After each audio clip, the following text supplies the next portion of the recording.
Assalamu alaikum everyone. In this video lecture, we will be discussing different types of cells which are included in O-level biology 5090 syllabus.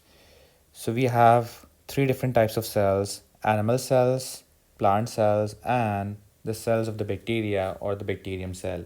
You need to know that bacteria are unicellular or single-celled organisms. Each bacterium has only one cell, which is known as the bacterium cell. Let's start with the animal cell. What we will do in this video lecture is we will go through the structure of the cell and little focus will be on the function. We will be covering the functions in much more detail in the other video lectures. All right.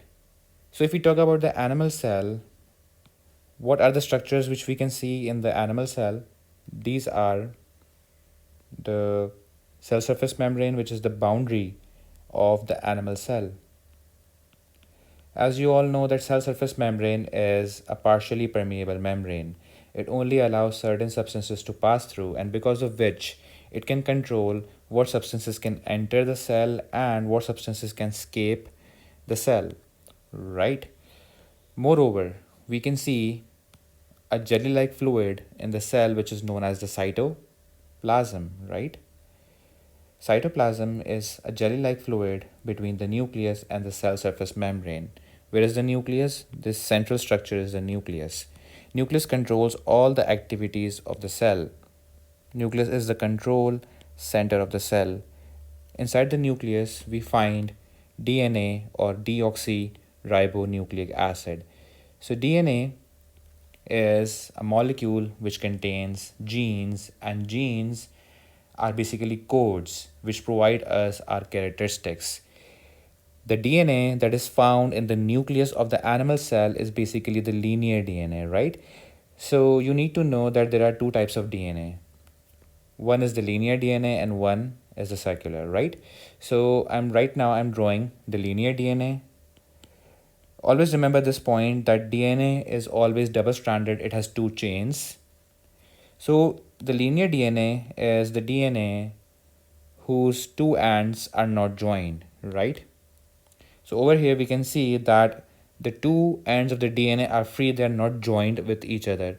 If these two ends are joined with each other, the DNA is known as the circular DNA.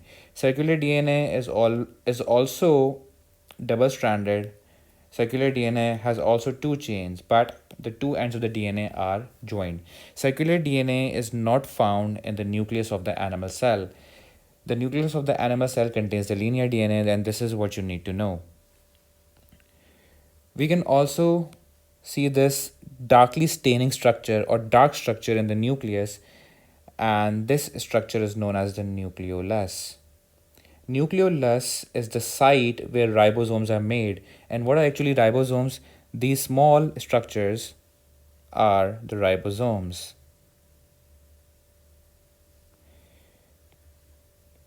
And what is the function of the ribosome? Ribosome is the site for protein synthesis, right? So ribosomes are where proteins are synthesized or manufactured inside the cell, and ribosomes themselves are manufactured in the nucleolus. Moreover, we can see these sausage-shaped or bean-shaped structures in the cell. These are known as the mitochondria. What you need to know about the mitochondria is that mitochondria provide the cell with energy. Mitochondrion is simply a powerhouse of the cell, right? So mitochondria are the powerhouses of the cell which are providing energy to the cell so that the cell can perform all its functions. So this is the animal cell. Now we will move on to the plant cell.